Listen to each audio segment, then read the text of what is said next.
Je m'appelle Marguerite, j'ai 83 ans, et il y a 2 semaines, je me suis retrouvée debout dans ma salle de bain à 3 heures du matin, fixant mon propre reflet sous cette lumière fluorescente, peu flatteuse, pensant à quelque chose que je n'aurais jamais imaginé penser encore à cet âge, mon corps, mon plaisir, mon droit à l'un comme à l'autre. Je venais de me réveiller d'un rêve, un de ces rêves-là, et la sensation persistait de cette façon désorientante que les rêves ont parfois. Ma première pensée n'était pas le désir, c'était la honte. Ma deuxième pensée était la colère contre cette honte. Et ma troisième pensée, celle qui m'a tenue éveillée jusqu'à l'aube, était celle-ci. À quel moment exactement ai-je décidé que je devais cesser d'être une personne sexuelle? Parce que je ne me souviens pas d'avoir fait ce choix. Mais quelque part en chemin, je l'ai absorbé.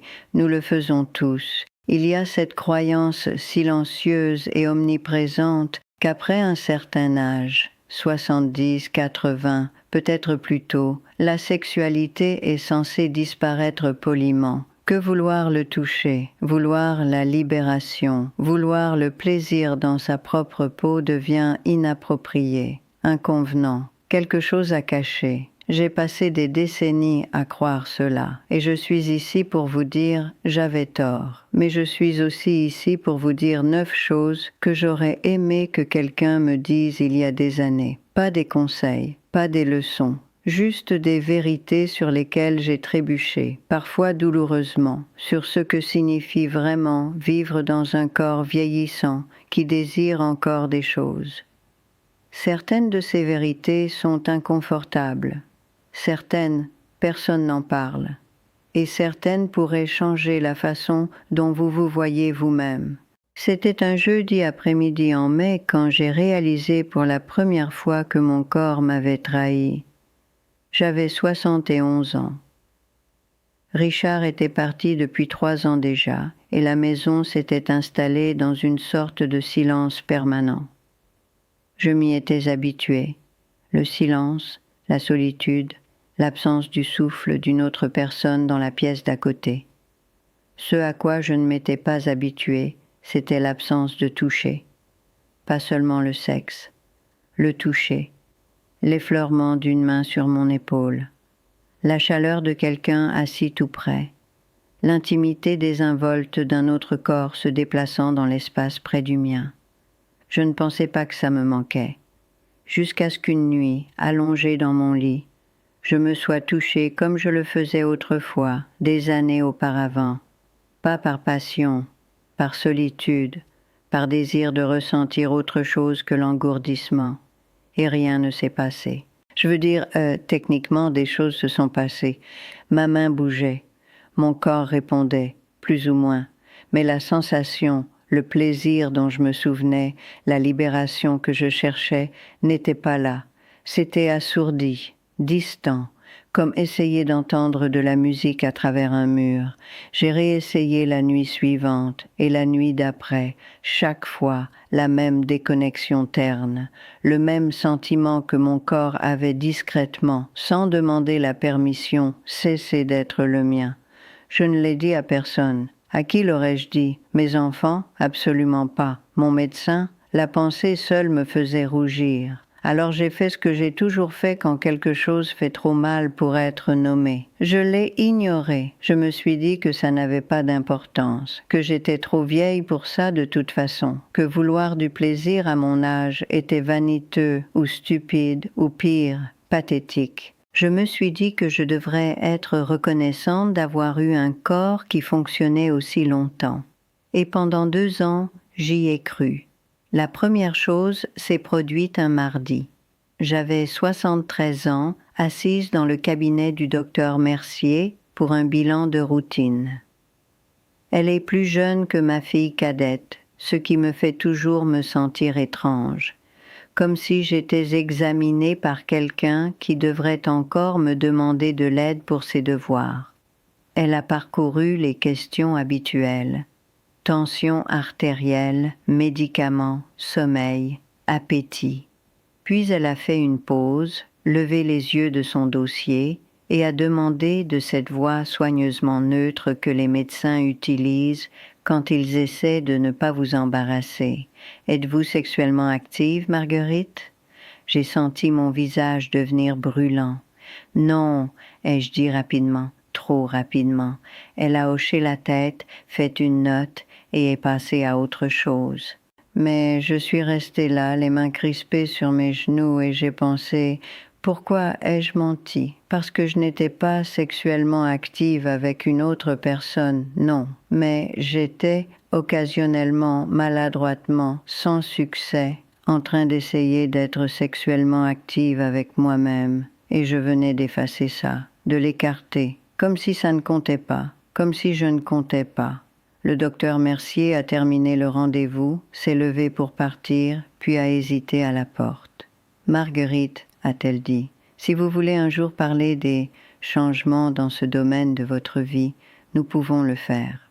C'est normal, c'est courant, et il y a des choses qui peuvent t'aider. » J'ai hoché la tête, souri poliment et n'ai rien dit, mais je l'ai entendu.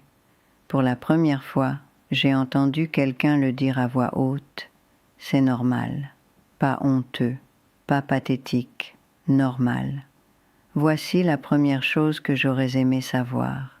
Votre corps ne cesse pas de vouloir du plaisir simplement parce qu'il vieillit, mais il cesse de répondre de la même façon, et l'écart entre ces deux vérités, vouloir et ne pas recevoir, peut vous donner l'impression de devenir folle.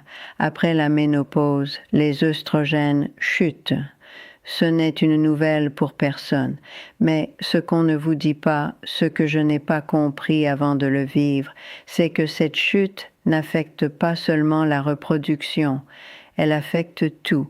Votre peau devient plus fine, plus sèche. Vos terminaisons nerveuses deviennent moins sensibles. Les tissus qui répondaient facilement au toucher ne le font plus. Pour les hommes, c'est la testostérone.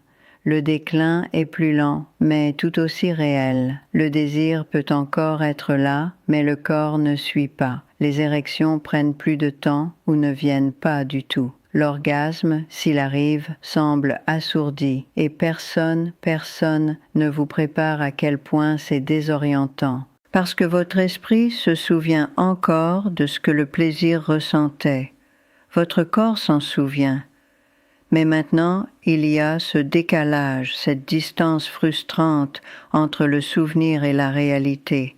C'est comme essayer de courir dans un rêve et découvrir que vos jambes refusent de bouger. J'ai passé des mois à essayer de forcer mon corps à répondre comme avant. Je pensais que si j'essayais plus fort, si je trouvais le bon rythme, le bon toucher, ça reviendrait. Ça n'est pas revenu. Et l'échec, parce que c'est ce que ça semblait être, un échec, m'a donné envie d'arrêter complètement d'essayer. J'ai arrêté. Pendant presque un an, j'ai arrêté de me toucher entièrement. Je me suis dit que ça allait, que je n'en avais pas besoin, qu'à mon âge, je devrais me concentrer sur d'autres choses, le jardinage, la lecture, mes petits-enfants. Mais la vérité, c'est que je me sentais effacée. Pas seulement sexuellement, en tant que femme, en tant que personne qui vivait encore dans un corps qui voulait des choses. J'ai commencé à éviter les miroirs, pas parce que je détestais mon apparence, j'avais fait la paix avec les rides et la peau qui s'affaisse il y a des années, mais parce que regarder mon propre corps me rappelait tout ce qu'il ne pouvait plus faire. Je me sentais invisible, et pire, je me sentais censée être invisible. La deuxième chose s'est glissée sur moi, lentement. J'avais 74 ans quand j'ai remarqué que la douleur dans le bas de mon dos ne disparaissait pas. Pas une douleur aiguë, juste une tension sourde et persistante qui irradiait dans mes hanches et descendait dans mes jambes. Mon médecin a dit que c'était l'âge, la tension musculaire, peut-être un peu d'arthrite. Elle m'a donné des exercices, je les ai faits, ils n'ont pas aidé. Ce que je n'ai pas connecté, ce qui m'a pris des mois à réaliser, c'est que la tension n'était pas seulement physique, elle était sexuelle. Je sais comment ça sonne, mais écoutez-moi, Vos muscles du plancher pelvien, ceux qui soutiennent votre vessie, vos intestins, votre utérus, ce sont aussi ceux impliqués dans l'excitation et l'orgasme. Et quand vous arrêtez de les utiliser, quand vous arrêtez d'engager cette partie de votre corps, ils s'affaiblissent, ils deviennent tendus, ils retiennent une tension dont vous n'êtes même pas consciente. J'avais arrêté de me masturber, j'avais arrêté de penser au sexe, j'avais arrêté de bouger mon corps de cette façon particulière, et mon corps a commencé à me punir pour ça. Voici la deuxième chose que j'aurais aimé savoir. La santé sexuelle n'est pas séparée de la santé physique, elle en fait partie. Quand vous cessez de vous engager sexuellement, que ce soit avec un partenaire ou seul, votre corps ne l'accepte pas simplement et passe à autre chose, il réagit, les muscles s'affaiblissent, le flux sanguin diminue, l'atrophie des tissus se produit. Pour les femmes, les parois vaginales s'amincissent. La lubrification diminue. La pénétration, même juste avec vos propres doigts, peut devenir douloureuse. Pour les hommes, le tissu musculaire lisse du pénis peut se détériorer sans utilisation régulière, entraînant plus de difficultés d'érection avec le temps. C'est la plus cruelle des ironies. Moins vous l'utilisez, plus il devient difficile de l'utiliser. Et plus c'est difficile, moins vous avez envie d'essayer. C'est un piège. Et j'y suis tombée en plein dedans. J'ai finalement mentionné la douleur au dos à Sophie un après-midi quand elle est passée déposer Élise. Sophie est ma voisine. 41 ans, constamment en mouvement, gérant constamment une vie qui semble nécessiter 3 heures supplémentaires chaque jour. Nous avons développé cet arrangement tranquille et réciproque au fil des ans. Elle m'apporte des choses dont j'ai besoin du magasin, je ramène Élise de l'école à pied. Ça fonctionne parce qu'aucune de nous deux n'appelle ça de la charité. Ce jour-là, Sophie était en retard. Elle avait des sacs de courses dans une main, le cartable d'Élise dans l'autre, et cette tension particulière autour de sa bouche qui signifiait qu'elle retenait le stress dans sa mâchoire. « Ça va ?»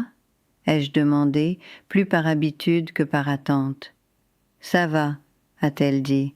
Puis, après une pause, « Mon kinésithérapeute dit que je porte toute ma tension dans les hanches. » J'ai fait une pause. « Les hanches ? Oui, apparemment je me crispe depuis des années sans même le savoir. » Elle a ri, mais c'était cassant. Elle a dit que le stress ne vit pas seulement dans la tête, il s'installe dans le corps. J'ai pensé à mon dos. Est-ce que ça a aidé? Ai-je demandé. La thérapie? Sophie a posé les sacs, s'est frotté la nuque. Honnêtement, les exercices ont aidé un peu, mais ce qui a vraiment aidé, c'était « Mon Dieu, ça va sembler bizarre ». Essaie toujours. Elle m'a dit de commencer à prêter attention au plaisir. Pas juste genre les bains moussants ou quoi que ce soit, mais le plaisir physique réel, le toucher qui fait du bien. Elle a dit que mon corps avait oublié ce que ça faisait. Elle avait l'air gênée. J'ai détourné le regard. « Est-ce que ça a marché ?» ai-je demandé doucement. Elle a souri, juste un peu.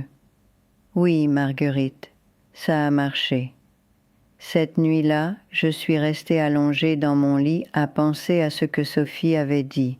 Mon corps avait oublié ce que le plaisir faisait. J'avais passé 2 ans à éviter le toucher, mon propre toucher, parce que ça ne fonctionnait plus comme avant, parce que ça ressemblait à un échec. Mais et si j'avais demandé la mauvaise chose à mon corps? Et si le plaisir n'avait pas à ressembler à ce qu'il était à 40 ou 50 ou même 60 ans? Et si je pouvais le réapprendre? La 3e chose est arrivée par la poste. Je ne suis même pas sûre de comment c'est arrivé.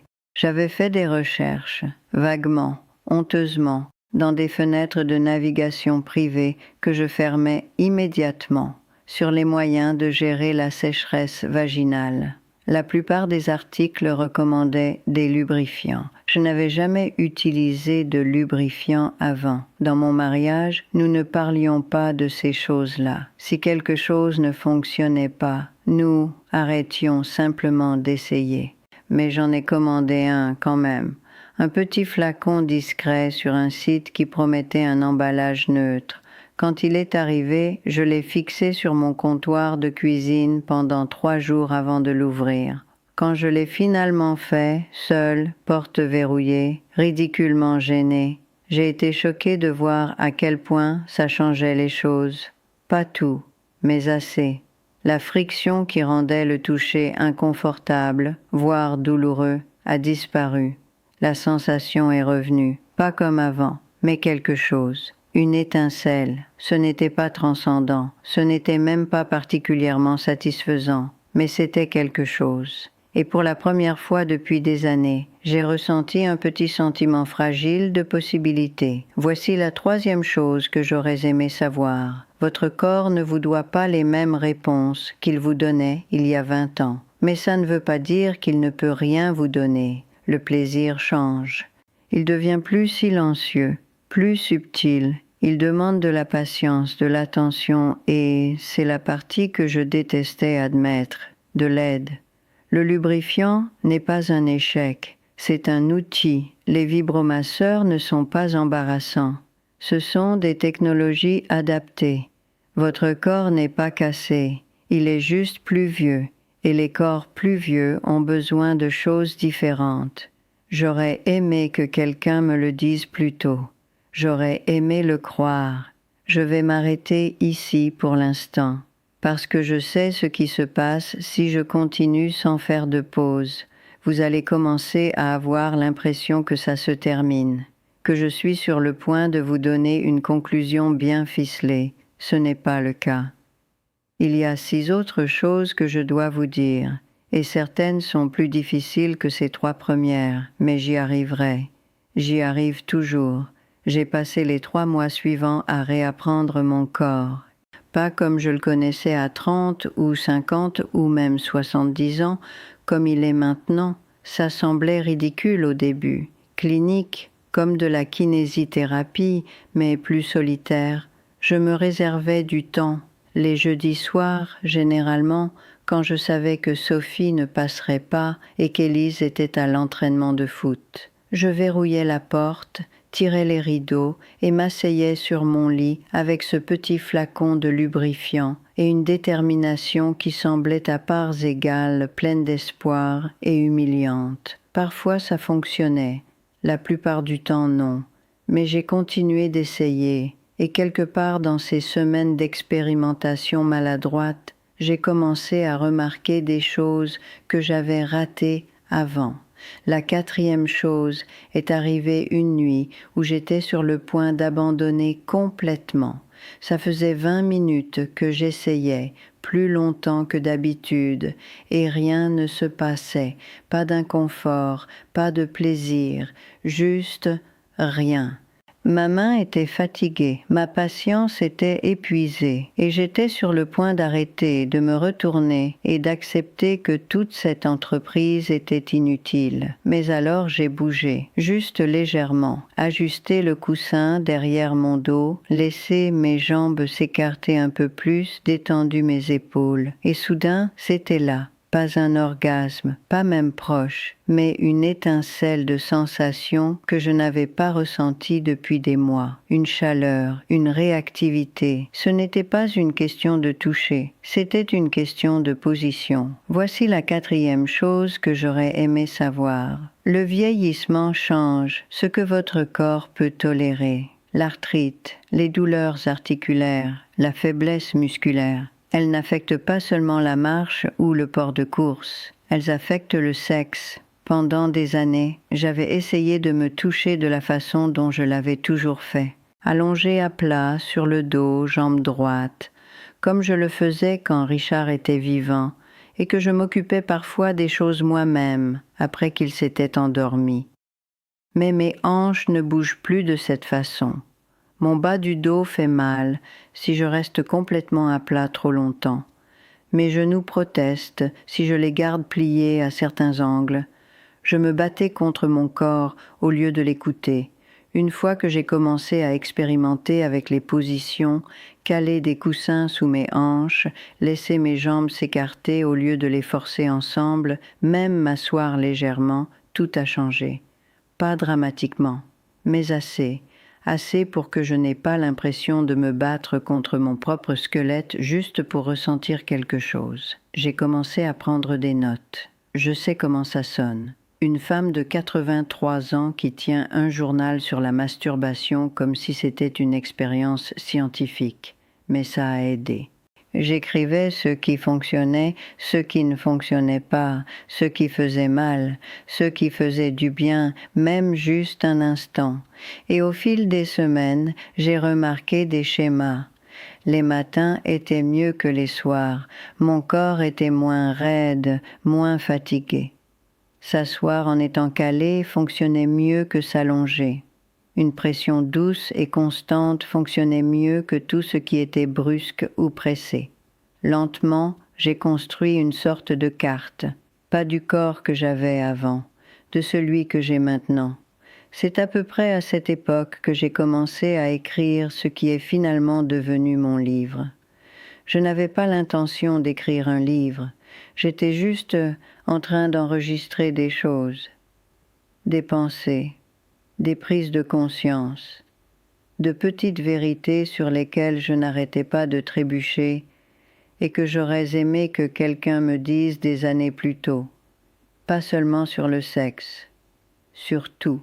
Sur apprendre à vivre de façon indépendante après la perte. Sur rester en sécurité sans devenir craintive. Sur récupérer des parties de soi qu'on croyait disparues. Je l'ai appelé le code de la liberté parce que c'est ce que j'avais l'impression de déchiffrer, un ensemble de règles silencieuses et non dites sur ce que les personnes âgées ont le droit de vouloir, d'avoir besoin, de devenir encore. Je l'ai finalement publié en version numérique il y a quelques semaines. Honnêtement, j'ai failli ne pas le faire. Je n'arrêtais pas de penser: qui veut lire les pensées privées d'une femme de 83 ans? Mais ensuite, j'ai pensé à toutes ces années que j'ai passées à croire que j'étais la seule à lutter avec ces choses. Et je n'ai pas pu le garder pour moi. Il y a un lien dans le commentaire épinglé si vous êtes curieux. Je vais peut-être le retirer éventuellement. Je me sens encore un peu timide par rapport à mon écriture. Mais pour l'instant, il est là. Et j'ai déjà eu des nouvelles de gens comme Dorothée et Jacques qui ont dit que ça les a aidés à se sentir moins seuls. Ça me suffit. Ce que je n'avais pas prévu, c'est à quel point l'écrire me changerait. Parce que nommer ces choses, mettre des mots sur des expériences que j'avais gardées cachées pendant des années, les a rendues réelles, m'a rendue réelle à nouveau. La 5e chose est arrivée avec un appel téléphonique. C'était ma fille, Léa, la plus jeune, celle qui ressent tout trop intensément et dit des choses que le reste de la famille ne dira pas. Elle a appelé un dimanche après-midi, ce qui signifiait qu'elle voulait quelque chose ou que quelque chose n'allait pas. « Maman, je peux te poser une question personnelle? » Mon estomac s'est noué. « Bien sûr. »« Est-ce que tu te sens parfois seule? » J'ai fait une pause. « Bien sûr que oui. »« Non, je veux dire seule, genre en manque de contact. » Je n'ai pas répondu tout de suite. « D'où ça vient? » ai-je demandé. Elle a soupiré. J'ai lu des choses là-dessus. Comment les personnes âgées, surtout les veuves, passent des années sans être touchées et comment ça affecte la santé, le système immunitaire, la santé mentale, tout, Léa. Je suis sérieuse, maman. C'était quand la dernière fois que quelqu'un t'a fait un câlin? Genre un vrai câlin? J'y ai réfléchi. Sophie me serrait parfois l'épaule en partant. Élise me tenait la main pendant les promenades. Mais un vrai câlin, le genre où une autre personne te tient complètement sans se presser de te lâcher, je ne m'en souvenais pas. « Je vais bien » ai-je dit. « Tu dis toujours ça. » Parce que c'est vrai. Elle est restée silencieuse un moment. Je viens te voir le mois prochain, a-t-elle dit, et je vais te serrer dans mes bras jusqu'à ce que tu me dises d'arrêter. J'ai ri, mais c'est sorti tremblant. D'accord. Après avoir raccroché, je me suis assise dans ma cuisine et j'ai pleuré. Pas parce que j'étais triste, parce que j'étais soulagée. Quelqu'un avait remarqué. Voici la 5e chose que j'aurais aimé savoir. La masturbation n'est pas un substitut à la connexion humaine. Et prétendre que c'en est un vous videra lentement. J'avais utilisé le plaisir solitaire comme un moyen d'éviter la solitude, pour me convaincre que je n'avais besoin de personne, pour prouver que je pouvais gérer mes propres besoins, mon propre corps, ma propre vie. Mais la vérité, c'est que j'étais affamée de toucher, de vrai toucher. Le genre qui vient d'un autre être humain qui vous voit, choisit d'être près de vous et reste. Vous pouvez vous donner une libération physique. Vous ne pouvez pas vous donner l'intimité. Et j'avais confondu les deux pendant des années. Le mardi suivant, quelque chose s'est passé que je n'avais pas prévu. Sophie est passée en fin d'après-midi, plus tôt que d'habitude, sans Élise. Elle avait l'air épuisée. Pas l'épuisement habituel de mère fatiguée, quelque chose de plus profond. « Je peux m'asseoir 1 minute ?» a-t-elle demandé. « Bien sûr. » Elle s'est effondrée sur mon canapé, a laissé tomber sa tête dans ses mains et a dit « Je ne sais pas comment continuer à faire ça. » J'ai attendu. Je n'ai pas dormi plus de 4 heures par nuit depuis des semaines. Élise est anxieuse à cause de l'école. Mon mari voyage encore pour le travail. Et j'ai l'impression de juste disparaître, d'être la solution de tout le monde et la personne de personne. Elle m'a regardé, les yeux rouges. « Tu t'es déjà sentie comme ça ?» J'ai pensé aux années que j'avais passées à gérer les besoins de Richard, les besoins des enfants, les urgences de tout le monde. « Oui, » ai-je dit doucement. « Pendant environ 40 ans. » Elle a ri, mais c'était amer. « Comment tu as survécu ?» Je n'avais pas de bonne réponse, parce que la vérité, c'est que je n'ai pas bien survécu. J'ai survécu en devenant plus petite, plus silencieuse, en me convainquant que je n'avais pas besoin de grand-chose. Je ne sais pas si j'ai survécu, ai-je dit finalement. J'ai juste continué. Et quand j'ai eu l'espace pour me demander ce dont j'avais besoin, j'avais oublié comment faire. Sophie s'est essuyé les yeux. Je ne veux pas oublier. Alors n'oublie pas, ai-je dit. Demande maintenant, même si la réponse te fait peur. Elle m'a regardé longuement. De quoi as-tu besoin, Marguerite? Personne ne m'avait demandé ça depuis des années. J'ai ouvert la bouche pour dire rien par habitude, mais je me suis arrêtée. J'ai besoin de compter, ai-je dit, pas en tant que mère ou veuve ou l'aide de quelqu'un, juste en tant que moi. Sophie a hoché la tête lentement. « Oui, » a-t-elle murmuré, « moi aussi. » Nous sommes restées assises là en silence un moment. Et puis, sans rien dire, elle a tendu la main et a pris la mienne. Elle l'a juste tenue. C'était une si petite chose, mais je l'ai sentie partout. La 6e chose s'est présentée dans le cabinet de mon médecin 3 mois plus tard. J'avais enfin rassemblé le courage de demander au docteur Mercier à propos de l'atrophie vaginale. Rien que le nom me donnait envie de partir, mais la sécheresse avait empiré. Même avec du lubrifiant, certains types de toucher faisaient mal.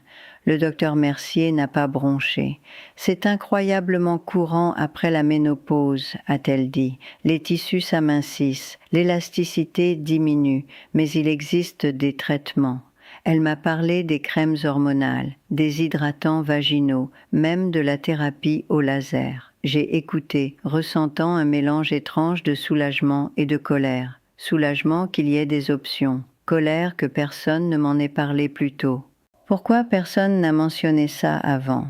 ai-je demandé. Elle a hésité. Beaucoup de médecins supposent que les patients plus âgés ne sont pas sexuellement actifs ou qu'ils ne voudront pas en parler. Alors ils ne... Demande juste pas. En gros, j'ai quitté son cabinet avec des ordonnances et des brochures et une frustration bouillonnante que je n'arrivais pas tout à fait à nommer. Voici la 6e chose que j'aurais aimé savoir. Le système médical ne priorisera pas votre santé sexuelle à moins que vous ne l'exigiez. Les médecins n'aborderont pas le sujet. Ils supposeront que vous allez bien ou que vous n'en avez plus rien à faire ou que vous êtes trop gêné pour en parler.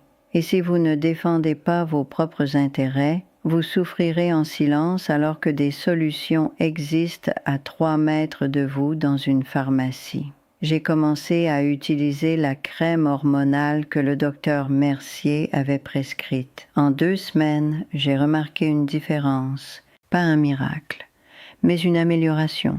Moins de douleur, plus de sensibilité. Un sentiment que mon corps était encore capable de répondre, même s'il avait besoin d'aide. Je n'arrêtais pas de penser à toutes les années que j'avais passées à croire que c'était juste comme ça que le vieillissement fonctionnait, que l'inconfort était inévitable, que j'étais censée l'accepter et passer à autre chose. Et j'ai pensé à combien d'autres femmes, combien d'autres personnes faisaient la même chose, souffrant en silence parce que personne ne leur avait dit qu'elles n'avaient pas à le faire. À l'arrivée de l'automne, j'avais développé quelque chose qui ressemblait à une routine. Les jeudis soirs, toujours, mais maintenant avec de meilleurs outils, plus de patience, moins de honte. J'allumais une bougie, pas pour la romance, juste parce que la lumière plus douce semblait plus douce. Je prenais mon temps. J'ajustais les coussins, utilisais du lubrifiant, laissais mon corps s'installer dans des positions qui ne faisaient pas mal. Et parfois, pas toujours, je le sentais, cette chaleur tranquille qui monte, la libération qui venait plus lentement maintenant, plus doucement, mais toujours réelle. Ce n'était plus la même chose qu'avant, mais c'était à moi, et ça comptait. La 7e chose est arrivée par une froide soirée de novembre. J'étais assise à ma table de cuisine, en train de boire du thé, quand Élise est passée avec Sophie pour déposer des courses. Élise bavardait à propos de quelque chose qui s'était passé à l'école, ses mains bougeant aussi vite que ses mots. Puis, au milieu d'une phrase, elle s'est arrêtée. « Madame Marguerite, pourquoi est-ce que les vieux arrêtent de faire des câlins ?» Sophie s'est figée. Élise. « Non, mais vraiment, genre, à l'école, tout le monde fait des câlins. Mais mamie Jeanne ne me fait plus jamais de câlins. Elle me tapote juste la tête. » J'ai regardé Sophie, qui avait l'air mortifiée, mais Élise était sérieuse. Elle attendait une réponse. « Je pense, ai-je dit lentement, que parfois quand les gens vieillissent, ils oublient qu'ils ont encore besoin de toucher, ou ils pensent que les autres ne veulent plus les toucher. »« C'est bête, » a dit Élise. J'ai ri. « Oui, c'est un peu bête. » Élise s'est approchée, a passé ses bras autour de moi et a serré. Fort. « J'aime bien te faire des câlins, » a-t-elle dit contre mon épaule. Je l'ai tenue, sentant la force surprenante dans son petit corps, la chaleur de son corps contre le mien. « Moi aussi j'aime bien te faire des câlins, » ai-je murmuré. Quand elle s'est écartée, j'ai réalisé que je pleurais, pas des larmes tristes, l'autre sorte. Voici la 7e chose que j'aurais aimé savoir. Le toucher n'a pas besoin d'être sexuel pour compter. Mais sans aucun toucher du tout, vous commencez à disparaître. Après l'appel de Léa, j'ai commencé à faire attention à la fréquence à laquelle on me touchait. Vraiment touché. Et la réponse était presque jamais. Des poignées de main à l'église, un bref câlin d'un de mes enfants pendant les visites des fêtes. C'était tout. Les êtres humains ont besoin du toucher pour survivre. Pas envie. Besoin. Des études montrent que les personnes sans contact physique régulier ont des systèmes immunitaires plus faibles, des taux plus élevés de dépression, même des espérances de vie plus courtes. Le toucher dit à votre corps « tu es là, tu es réel, tu comptes ». Sans lui, vous commencez à vous effacer. J'ai commencé à le demander, pas de façon dramatique, pas de façon qui semblait désespérée. Mais quand Sophie passait, je tendais la main vers la sienne. Quand Élise me faisait un câlin, je le laissais durer quelques secondes de plus. Quand Léa venait, je ne me retirais pas la première. De petites choses, mais elles s'accumulaient, et lentement, j'ai commencé à me sentir moins comme un fantôme dans ma propre peau. Je vais encore faire une pause, parce qu'il y a 2 autres choses, et ce sont les plus difficiles à dire, mais j'y arriverai, j'y arrive toujours. L'hiver de mes 78 ans, j'ai recommencé à rêver d'Arthur. Je n'avais pas pensé à lui depuis des années, des décennies, vraiment. Mais soudain, il était là, debout dans ce champ derrière la maison de ses parents, comme il avait l'air à l'été 1974, avant que tout ne se complique. Les rêves n'étaient pas sexuels, exactement, juste intimes, pleins d'un désir pour quelque chose que je n'arrivais pas à nommer. Je me réveillais désorientée, le cœur battant, avec l'impression d'avoir perdu quelque chose que je n'avais jamais vraiment eu. La 8e chose est arrivée dans ses rêves, ou peut-être qu'elle avait toujours été là, et que j'avais juste refusé de la voir. J'étais allongée dans mon lit un matin après un autre de ces rêves, et j'ai réalisé quelque chose qui m'a serré la poitrine. J'avais passé 50 ans dans un mariage où je n'avais jamais vraiment été désirée. Richard m'aimait, je pense, à sa façon, mais il ne me voulait pas. Pas de la façon dont j'avais voulu être voulue, pas de la façon dont Arthur m'avait regardée cet été-là, comme si j'étais la seule personne au monde qui méritait qu'on lui prête attention. J'avais épousé Richard parce qu'il était sûr, parce qu'il était présent, parce que vouloir plus semblait cupide, et j'avais passé le reste de ma vie à essayer de me convaincre que la sécurité suffisait. Voici la 8e chose que j'aurais aimé savoir. Vous ne pouvez pas vous masturber pour sortir du deuil d'une vie que vous n'avez pas vécue. J'avais utilisé le plaisir solitaire ou essayé comme moyen de remplir un vide. Mais le vide n'était pas sexuel, il était existentiel. Je pleurais la version de moi-même qui aurait pu choisir différemment, qui aurait pu être plus courageuse, qui aurait pu dire oui au désir plutôt qu'au devoir. Et aucune libération physique ne pouvait toucher ça. J'ai commencé à voir une thérapeute, à 80 ans. Je sais. Elle s'appelait Dr. Ndiaye, et elle était patiente d'une façon qui me faisait me sentir à la fois reconnaissante et exposée. « Parlez-moi d'Arthur », a-t-elle dit pendant notre 3e séance. Je l'avais mentionné une fois, en passant, et elle s'y était accrochée. « Il n'y a rien à dire, ai-je dit. Alors pourquoi continuez-vous à rêver de lui ?» Je n'ai pas répondu. Elle a attendu. C'était quelqu'un que j'ai connu il y a très longtemps, ai-je dit finalement, avant d'épouser Richard. L'aimiez-vous ? J'ai regardé mes mains. Je ne sais pas, peut-être. Je ne me suis pas laissé le découvrir. Pourquoi pas ? J'ai pensé à mes parents, la voix serrée et pratique de ma mère, la désapprobation silencieuse de mon père pour tout ce qui perturbait l'ordre.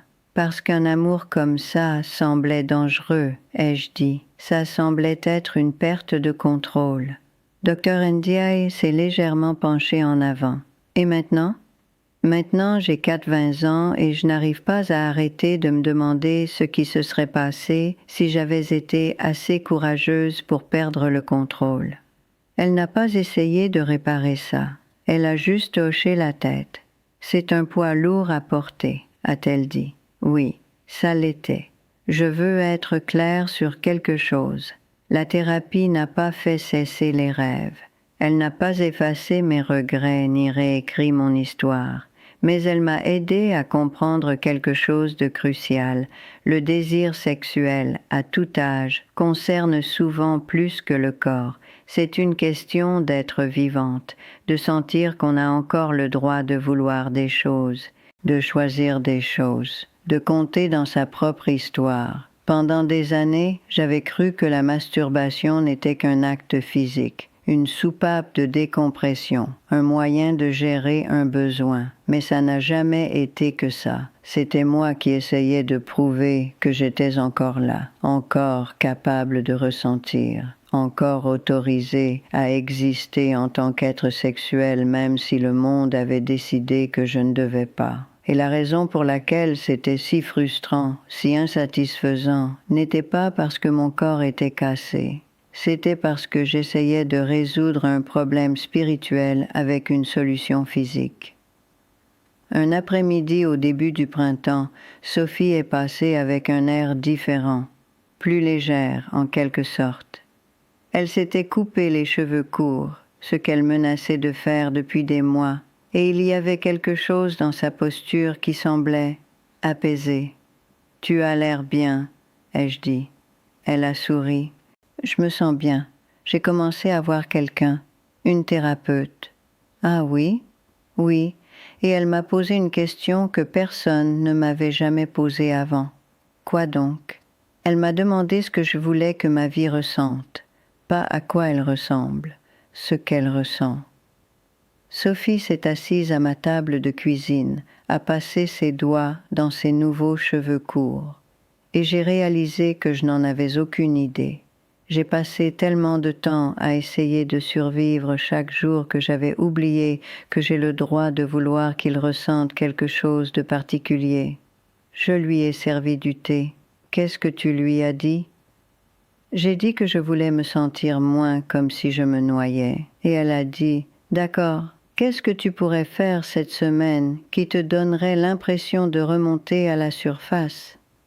Et Sophie a ri.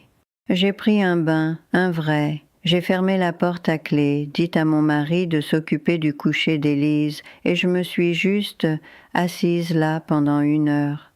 Elle m'a regardée. Ça semble tellement petit. Ce n'est pas petit, ai-je dit. Non, a-t-elle dit doucement. Ce n'est pas petit.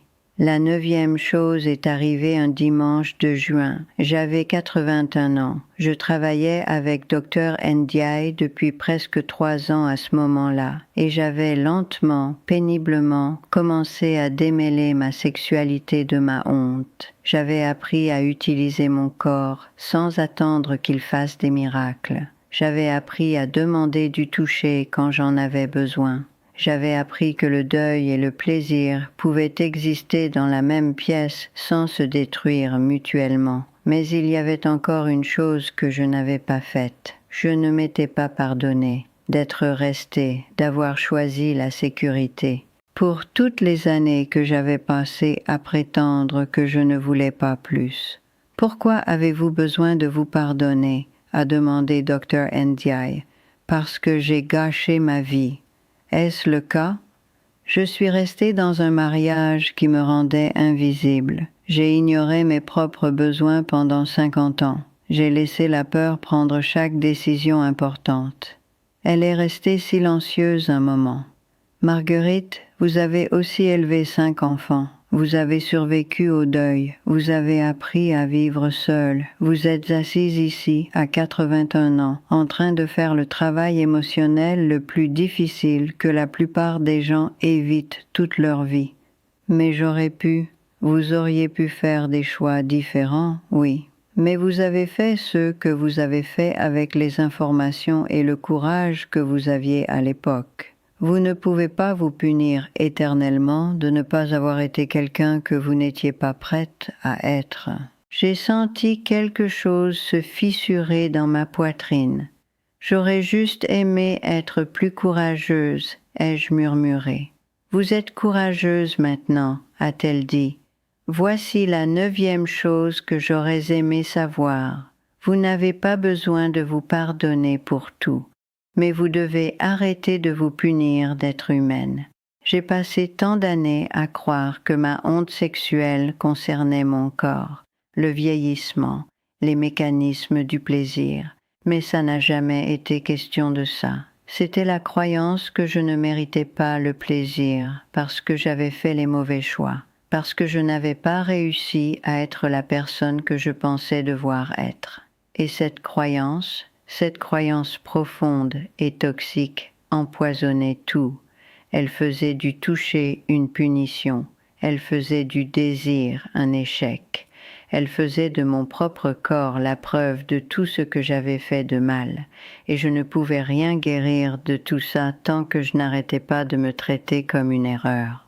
J'ai 83 ans maintenant, et je me masturbe encore, pas souvent, pas de la façon dont je le faisais, mais parfois quand j'en ai envie, je le fais, et c'est bien, pas bouleversant, pas particulièrement intense, juste bien, et ça suffit. Parce que ce n'est pas une question de courir après le plaisir que j'avais à 30 ans, c'est une question d'honorer le corps que j'ai maintenant, celui qui m'a porté à travers 83 ans de joie et de deuil et tout ce qu'il y a entre les deux, celui qui veut encore des choses, même s'il exprime ses désirs différemment maintenant, celui qui mérite encore de la douceur. La semaine dernière, Élise m'a demandé si je me sentais parfois seule. Nous rentrions de l'école à pied, sa main dans la mienne, la lumière de l'après-midi douce et dorée.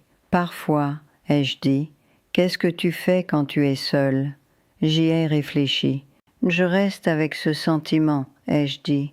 Je n'essaie pas de le réparer ou de le repousser, je le laisse juste être là. Est-ce que ça aide?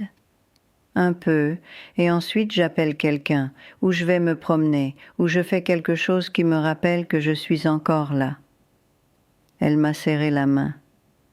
Je suis contente que tu sois encore là, Madame Marguerite. Moi aussi, ma chérie. Si vous avez 70 ans ou 80 ou n'importe quel âge, vraiment, et que vous naviguez encore votre propre sexualité, quelle que soit la forme que ça prend pour vous, je veux que vous sachiez ceci, vous n'êtes pas cassé, vous n'êtes pas pathétique, vous n'êtes pas trop vieille, vous êtes juste humaine, et les êtres humains, à tout âge, ont besoin de plaisir, de toucher, de connexion et de la liberté de vouloir des choses. Votre corps va changer, vos désirs vont changer, ce qui vous apporte du plaisir va changer, mais votre droit de le poursuivre ne change pas. Et vous n'avez besoin de la permission de personne, ni celle de vos enfants, ni celle de la société, ni même celle de votre propre honte. Il y a tellement plus que je pourrais dire sur les façons spécifiques dont j'ai appris à m'adapter, sur les outils et techniques qui ont aidé, sur les conversations que j'ai finalement eues avec mes enfants et qui ont tout changé. J'ai mis beaucoup de tout ça dans mon livre « Le Code de la liberté » parce que certaines choses sont plus faciles à écrire qu'à dire à voix haute. Le lien est dans le commentaire épinglé. Je suis encore un peu gênée par tout ça, honnêtement, et je vais peut-être le retirer bientôt. Mais si quelque chose de tout ça a résonné en vous, ça pourrait aider. Des gens comme Dorothée et Jacques m'ont dit que ça les avait aidés, et c'est tout ce que je voulais vraiment. Je n'ai pas de réponse, j'ai juste ma propre expérience maladroite et imparfaite. Et la certitude tranquille que nous ne sommes pas censés disparaître juste parce que nous vieillissons. Nous avons le droit d'être encore là, pleinement, de façon désordonnée, sans nous excuser. Merci de vous être assis avec moi. Si vous voulez vous asseoir avec moi à nouveau, je serai là. Et si vous ne l'avez pas encore fait, cliquez sur ce lien dans le commentaire épinglé avant que je ne perde mon courage et ne le retire. À bientôt.